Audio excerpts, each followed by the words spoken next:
কেশপুরে হাতির হানায় বিঘার পর বিঘা আলু জমি নষ্ট, চাষিরা ক্ষুব্ধ বন দপ্তরের উপর। আজ 23শে ফেব্রুয়ারি শুক্রবার আবার ঘটে গেল পশ্চিম মেদিনীপুরের কেশপুর এলাকায় হাতির হানায় বিঘার পর বিঘা জমির আলু ও ধান চাষ নষ্ট। চাষিরা বন দপ্তরের উপর ক্ষুব্ধ। বছরের পর বছর পশ্চিম মেদিনীপুরের কেশবপুর এলাকার ২ নম্বর অঞ্চলের অন্তর্গত রাজ্য গ্রাম খড়িগাইয়া হাতবান্দি ও মহাডিয়া এলাকায় আলু চাষের সময় হাতির দল এসে বিঘের পর বিঘে আলু চাষ ও ধান চাষ নষ্ট করে যাচ্ছে। কেশবপুরে হাতির হানায় বিঘার পর বিঘা আলু জমি নষ্ট, চাষিরা ক্ষুব্ধ বন দপ্তরের উপর। আজ 23শে ফেব্রুয়ারি শুক্রবার আবার ঘটে গেল পশ্চিম মেদিনীপুরের কেশবপুর এলাকায় হাতির হানায় বিঘার পর বিঘা জমির আলু ও ধান চাষ নষ্ট, চাষিরা বন দপ্তরের উপর ক্ষুব্ধ।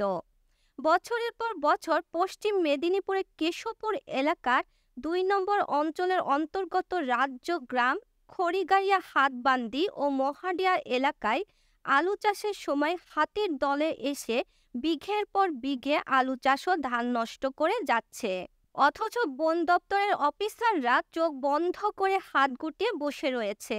অভিযোগ চাষিদের।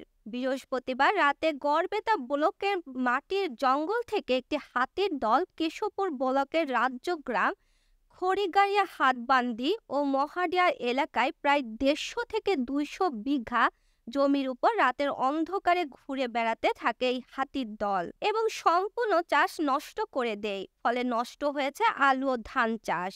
এলাকার এক কৃষক প্রতীক মণ্ডল জানান, বন দপ্তরে শুধুমাত্র এসে গাড়িতে বসে বসে চলে গেছে, হাতিগুলিকে তাড়িয়ে নিয়ে যাওয়ার সময় কোনো ব্যবস্থাই করেননি।